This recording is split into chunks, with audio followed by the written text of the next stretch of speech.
بسم اللہ الرحمن الرحیم۔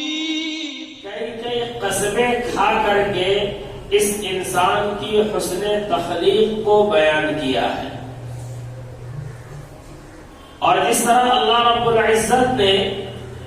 ہم انسانوں کو سب سے اعلیٰ اور افضل بنایا ہے، ایسے ہی اللہ رب العزت نے ہم انسانوں کو بے شمار نعمتوں سے نوازا ہے۔ اس قدر اور اتنی نعمتیں عطا کی ہیں،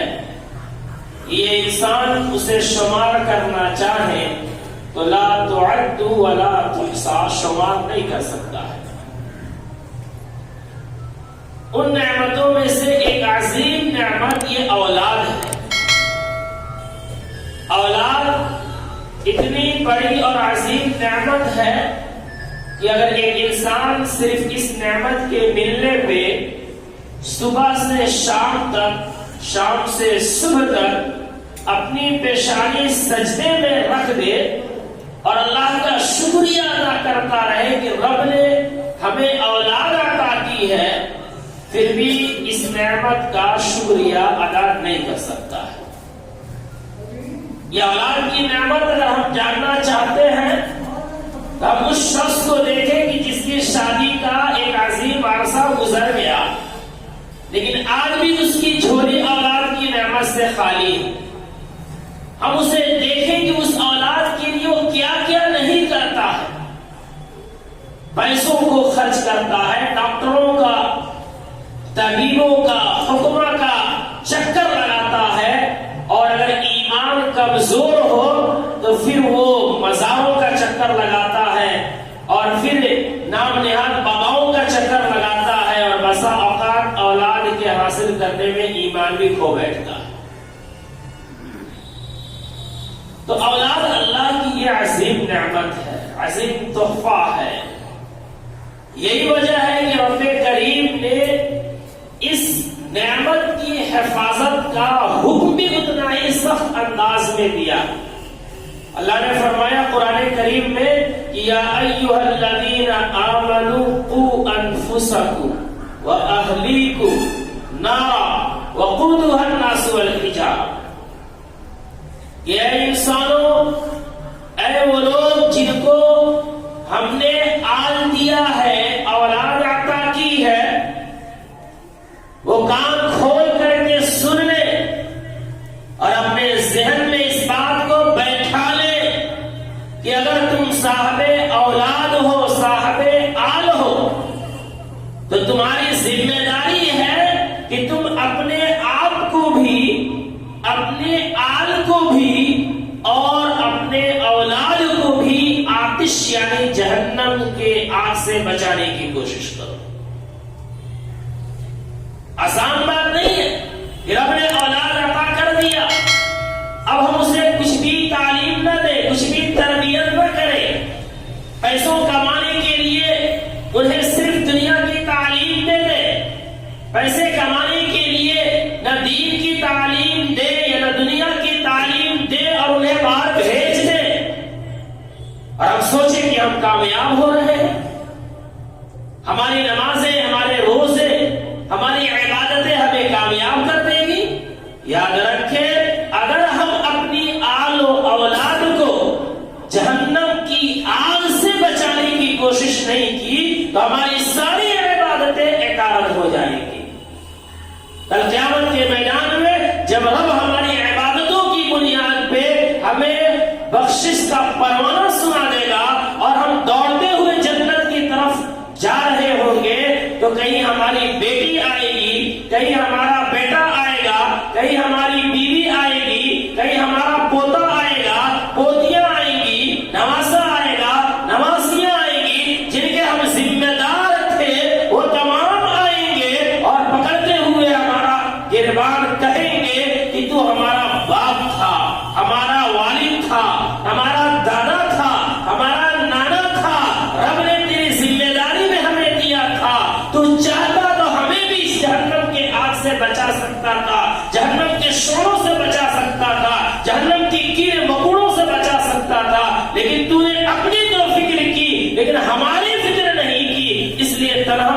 جنت میں کیسے جا سکتا ہے؟ اس لیے کہ رب کریم کے رسول کریم صلی اللہ علیہ وسلم نے حدیث میں بخاری شریف کی روایت ہے کہ آپ نے فرمایا کلکم راع و کلکم مسئول عن رعیتہ، تم میں سے ہر ایک ذمہ دار ہے اور ہر ذمہ دار سے اس کے ماتحت رہنے والے لوگوں کے بارے میں سوال کیا جائے گا۔ لہذا باپ سے اس کے بیٹے اور بیٹیوں کے بارے میں، دادا سے اس کے پوتوں پوتیوں کے بارے میں، نانا سے اس کے نواسوں اور نواسیوں کے بارے میں سوال کیا جائے گا کہ تم نے ان کو جہنم کی آگ سے بچانے کے لیے کون سی کوششیں کی، کون سا لائے عمل تیار کیا۔ تو میں کہہ رہا تھا کہ اللہ نے فرمایا کہ اگر تو صاحب اولاد ہے تو تیری ذمہ داری بڑھ جاتی ہے کہ تو اپنے آپ کو بھی جہنم کی آگ سے بچا اور اپنی آل و اولاد کو بھی جہنم کی آگ سے بچا۔ اب ہم کیسے بچا سکتے ہیں؟ کس طرح سے ہم طریقہ کار اختیار کریں گے کہ ہماری اولاد جہنم کی آگ سے بچ جائے،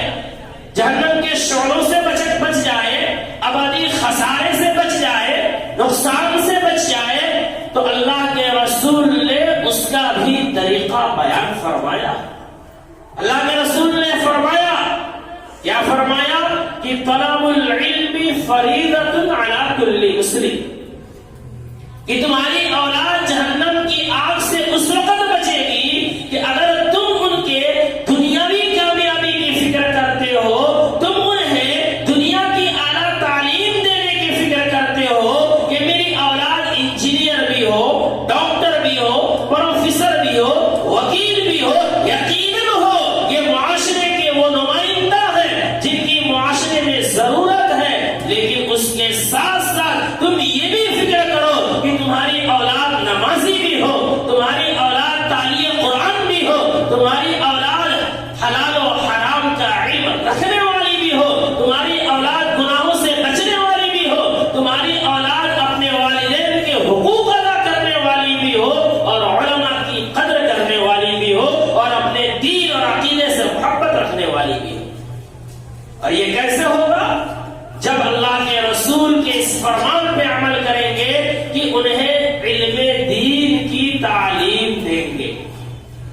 سب سے پہلی ایک باپ کی ذمہ داری ہے، ہر انسان کی ذمہ داری ہے کہ وہ اتنی مقدار خود بھی تعلیم حاصل کرے، اپنے بچوں کو بھی دے، جس سے وہ حلال اور حرام کا امتیاز کر سکے، جس سے وہ اپنے عقیدے کو پہچان سکے، جس سے وہ اپنے ایمان کو پہچان سکے، جس سے وہ اپنے ماں باپ کے حقوق کو پہچان سکے، اپنے انسانوں کے حقوق کو پہچان سکے۔ اتنی مقدار کا تعلیم دینا، اتنی مقدار کا تعلیم حاصل کرنا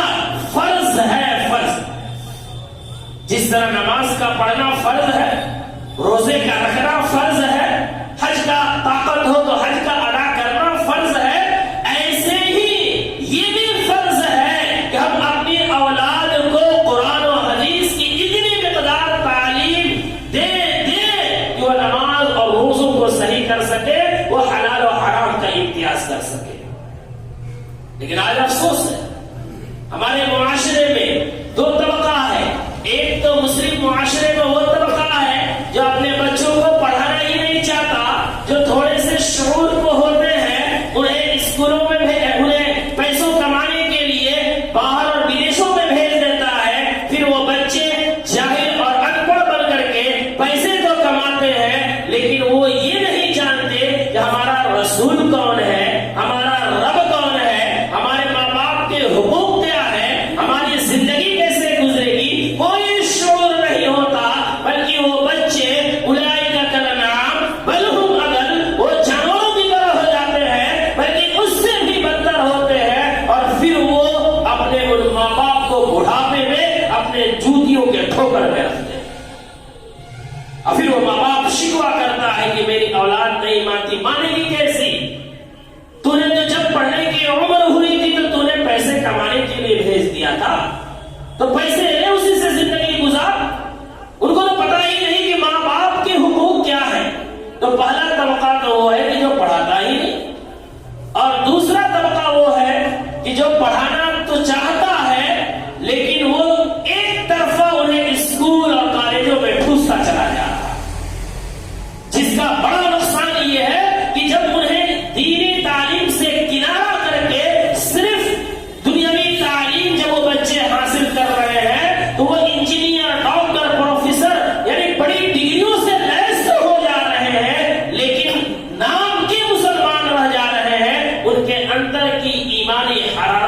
ہو گئی رہتی.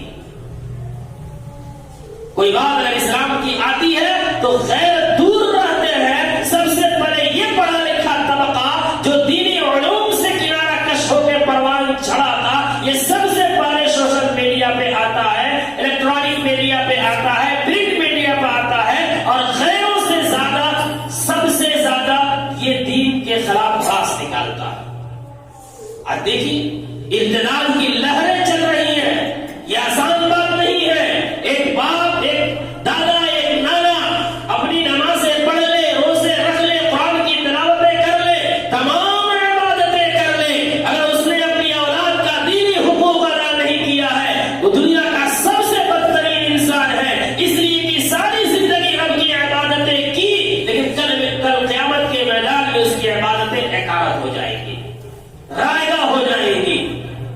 آج ہماری نئی نسلوں کو دیکھیں، بیٹیوں کو دیکھیں، آج کس قدر مرتد ہو رہی ہے. ان کی ارتداد کے حالات دیکھیے کہ اچھی ڈگریاں حاصل کی ہے، اچھی تعلیم حاصل کی ہے، اچھے عہدے حاصل کی ہے، لیکن ان کے ماں باپ نے دنیا کے نشے میں دھت ہو کر کے، جدید ذہنیت کے شکار ہو کر کے، لیبرلزم کا ایک لیبل لگا کر کے انہیں اسکولوں میں ڈالا، یونیورسٹیوں میں ڈالا، جہاں صرف یہودیت، نصرانیت، عیسائیت کی ذہنیت کے ساتھ وہ بچیاں پروان چڑھی. ان کے دلوں سے غیروں کی نفرت نکل گئی، ان کے دلوں سے کفر کی نفرت نکل گئی، جس کی وجہ سے اعلیٰ تعلیم کے بعد وہ بچیاں اور وہ بچے ارتداد اختیار کر رہے ہیں، اور یہ کرتے ہوئے شرم محسوس نہیں کرتے کہ اسلام میں چین اور سکون نہیں ہے.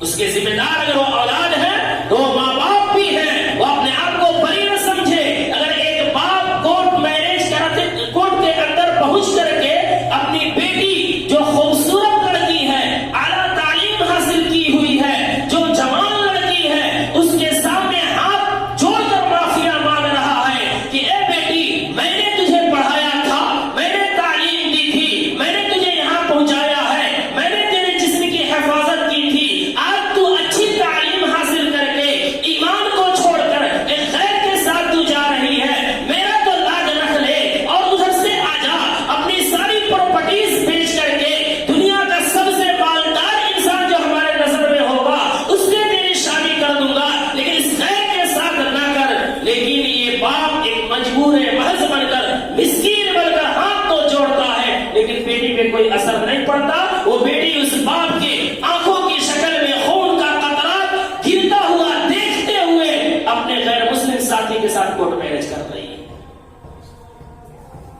اس کا ذمہ دار وہ صرف لڑکی نہیں ہے، وہ مظلوم باپ بھی ہے جو ہاتھ جوڑ رہا ہے. تو بھول کیوں گیا تھا کہ تو ایک طرف پیٹرول رکھ رہا ہے، ایک طرف آگ رکھ رہا ہے، پھر تو ناکام کوشش کر رہا ہے کہ وہ آگ نہ لگے. تو جھوٹا ہے، فریب کار ہے، تو نے اپنے آپ کو دھوکہ دیا. اگر تو آج اپنی بچی کو بچانا چاہتا تھا تو کل انہیں قرآن کی تعلیم دیا ہوتا.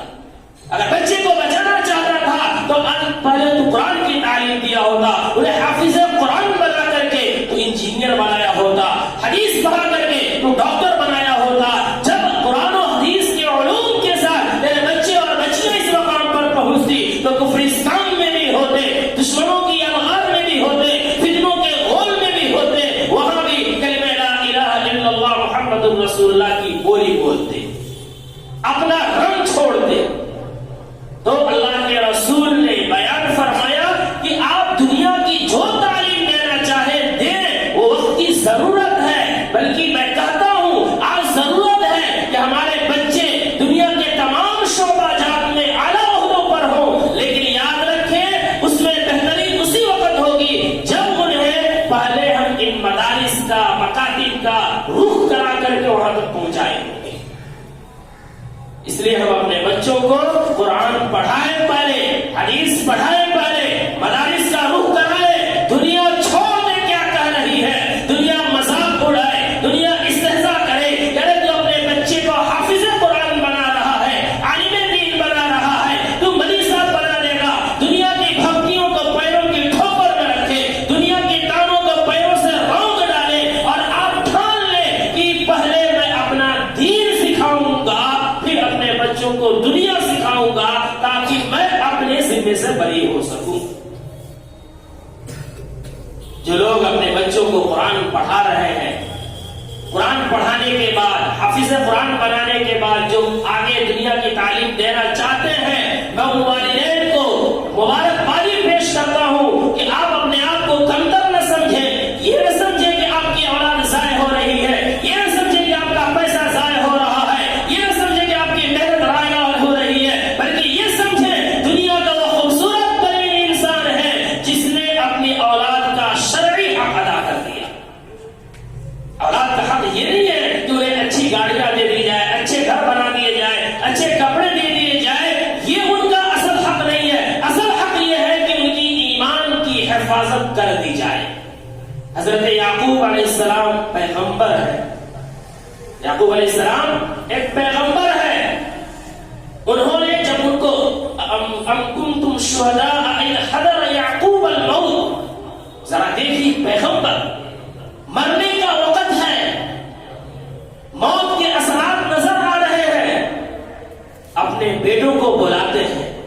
اور بلانے کے بعد کہتے ہیں اذ قال لبنیہ ما تعبدون من بعدی، کہ اے میرے بیٹوں، میں نے تمہاری پرورش کی، میں نے تم کو کھلایا پلایا، تمہیں پروان چڑھایا، اب میں مرنے جا رہا ہوں، میرا آخری وقت ہے، میں اپنے رب سے ملنے جا رہا ہوں، ما تعبدون من بعدی، تم بتاؤ تو صحیح کہ میرے بعد کس کی عبادت کرو گے؟ تم بتاؤ تو صحیح کہ میرے مرنے کے بعد تمہارا عقیدہ کیا ہوگا؟ تم بتاؤ تو صحیح کہ میرے مرنے کے بعد کس گھر میں تم جاؤ گے؟ بتاؤ تو صحیح کہ میں قبر میں چین و سکون کی سانس لے سکوں گا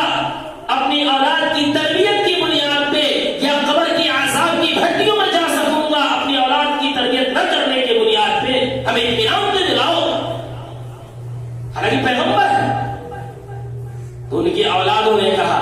قالوا نعبد الہک و الہ آبائک ابراہیم و اسماعیل و اسحاق الہ واحدا، کہ ان کے بچوں نے کہا، انہوں نے دنیا کی کوئی وصیت نہیں کی کہ میرے مرنے کے بعد میرے پراپرٹیز کو بانٹ لینا، بیوی کو بلا کر کے کوئی نصیحت نہیں کی، دوستوں کو بلا کر کے کوئی وصیت نامہ تیار نہیں کیا، بلکہ آخری وقت حضرت یعقوب علیہ السلام نے اپنے بیٹوں کو بلایا تو پوچھا کہ قالوا نعبد الہک و الہ آبائک، کہ تم میرے بعد کس کی عبادت کرو گے؟ تو انہوں نے جواب دیا، کیا کہا؟ انہوں نے کہا کہ اے میرے والد بزرگوار، آپ کی تعلیم، آپ کی تربیت ایسے ناکارہ نہیں ہے کہ آپ کے مرنے کے بعد ہم مرتد ہو جائیں گے، آپ کی تعلیم و تربیت ایسی بےہودہ نہیں ہے کہ آپ دنیا سے چلے جائیں گے، ہم دوسرے راہ پہ نکل پڑیں گے، کفرستان میں جا کر کے کفر کے رنگ میں رنگ جائیں گے، بلکہ آپ کی تعلیم تربیت اتنی پختہ ہے کہ آپ کے مرنے کے بعد ہم اسی رب کی عبادت کریں گے جو آپ کا رب ہے، آپ کے بابا ابراہیم و اسماعیل و اسحاق کا رب ہے، وہ ایک رب ہے، اسی کی عبادت کریں گے، اس کے علاوہ ہم کسی کی عبادت نہیں کر سکتے۔ جب یعقوب نے اپنے بیٹوں کا یہ جواب سنا، خوشی سے مچل اٹھے اور کہا کہ اب میں سکون کا موت مر سکتا ہوں۔ پھر ان کی موت آئی۔ ایک پیغمبر مرنے کے وقت اس طرح اپنے بچوں سے بات کر رہا ہے۔ آج ہمیں فکر ہی نہیں، ہمارے بچے مرتد ہو رہے ہیں، ہماری بیٹیاں غیروں کی گود میں جا رہی ہیں، ہمارا یہ نوجوان جو کل قوم کا لیڈر بن سکتا ہے، نمائندہ بن سکتا ہے، بیٹیوں اور بہنوں کا محافظ بن سکتا ہے، یہ خود لٹیرا بنتا جا رہا ہے اور ہم کو فکر نہیں۔ ہم جدید ذہنیت کا ایک لیول لگائے ہوئے ہیں۔ اس لیے میرے دوستوں اور بزرگوں، قابل صد مبارکباد ہے وہ پیرنٹس، وہ گارجین جو دنیا کی باتیں نہ سن کر کے اپنے بچوں کو ان مدرسوں میں پڑھا رہے ہیں، اور وہ بھی قرآن پڑھا رہے ہیں۔ دنیا کی کسی تعلیم پہ وہ فضیلت نہیں بیان کی ہے کسی دھرم نے جو فضیلت قرآن کی تعلیم پہ رب کریم کے رسول کریم نے بیان کیا۔ اللہ کے رسول نے فرمایا کہ دنیا کا سب سے بہترین انسان وہ ہے جو قرآن کی تعلیم لے رہا ہے، قرآن کی تعلیم دے رہا ہے۔ یہ وہ کہہ رہا ہے جو خلاصہ ایک کائنات ہے، وہ کہہ رہا ہے جس کے صدقے میں اس کائنات کو بنایا گیا، وہ کہہ رہا ہے جو رب کے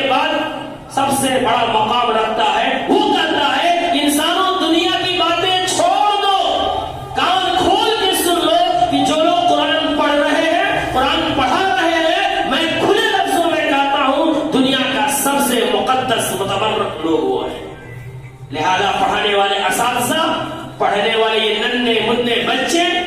اور ان پر خرچ کرنے والے آپ حضرات گارڈین پیرنٹس وہ مبارکباد لوگ ہیں جو قرآن کے پڑھنے کا کام کر رہے ہیں. اور اللہ جیسے یہاں اعلیٰ بتایا ہے اللہ کے رسول نے، انشاءاللہ اس کی برکت سے اللہ آخرت میں بھی ہمیں اور آپ کو اعلیٰ بنائے گا اور دنیا کو دکھائے گا کہ جنہیں تو ذلیل سمجھتا تھا، جنہیں تو سمجھتا تھا کہ یہ بیوقوف لوگ ہیں جو مدرسوں میں پڑے ہوئے ہیں، مدرسوں میں بچوں کو ڈال رہے ہیں، حافظ قرآن بنا رہے ہیں، 5 سال میں ایک حافظ بناتے، اس سے بہتر تھا کہ 5 سال اسکول میں پڑھا کر کے اس کی تعلیمی سلسلہ آگے بڑھا دیتے. جو لوگ ہنستے ہیں وہ کل قیامت کے میدان میں کف افسوس ملنے کے علاوہ کچھ نہیں کر سکیں گے.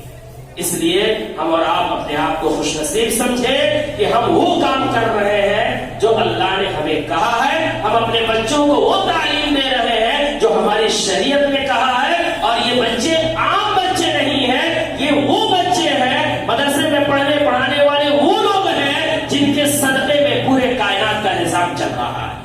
آخری حدیث سنا کے ختم کرتا ہوں. اللہ کے رسول نے بتایا، وہ مسلم شریف کی روایت ہے کہ لا تقوم الساعة حتى يقال في الارض اللہ اللہ، کہ قیامت قائم نہیں ہوگی جب تک روئے زمین پہ ایک آدمی بھی اللہ اللہ لینے والا ہوگا، کا نام لینے والا ہوگا.